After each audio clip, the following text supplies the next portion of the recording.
Good morning.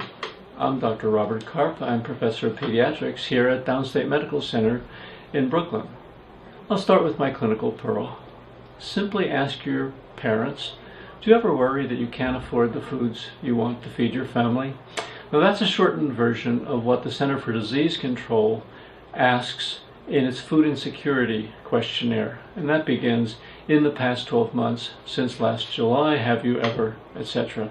And then proceeds with some lengthy questions about the depth of food insecurity and the consequences.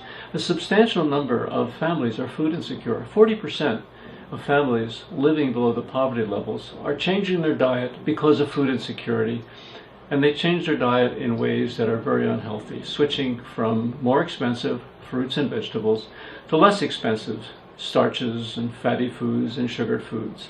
What happens after a period of time is that these become part of a food culture of chronic poverty, and it's very unhealthy for our children.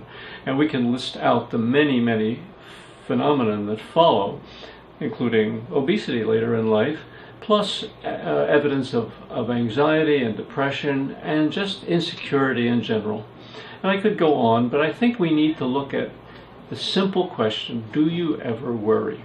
At which point you then begin to think about ways that families can improve the source of food, which would be WIC and food stamps, and also the kind of dietary advice that you could give them so that they can maximize the value of the money they earn. So remember, ask the question, do you ever worry that you can't afford the foods you need to feed your family?